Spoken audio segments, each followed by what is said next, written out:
Creating a living room divider wall offers a myriad of design possibilities, each with its unique appeal and functionality. One popular choice is a glass partition wall, which introduces a modern touch while preserving an open and spacious atmosphere. The glass dividers, whether clear or frosted, provide privacy without compromising natural light, making them ideal for maintaining a bright and welcoming ambience in your living space. Another option to consider is a wooden divider wall, known for its warmth and texture. Wood can be stained or painted to match your existing decor, or to serve as a focal point, adding character to your room.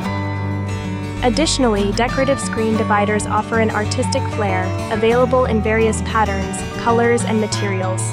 These screens not only divide space but also serve as eye-catching art pieces, reflecting your personal style.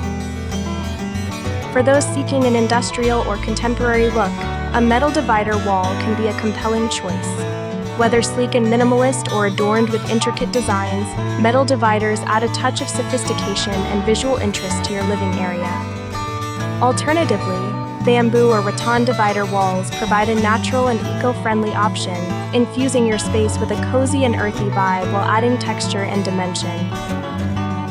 Lastly, modular divider systems offer versatility and customization, allowing you to mix and match panels to create your desired layout. This option is perfect for those who value flexibility in design and the ability to reconfigure their space as needed. Ultimately, the key to creating a stunning living room divider wall lies in thoughtful planning, considering your room's overall aesthetic, functionality, and how the divider will enhance the visual appeal of your space.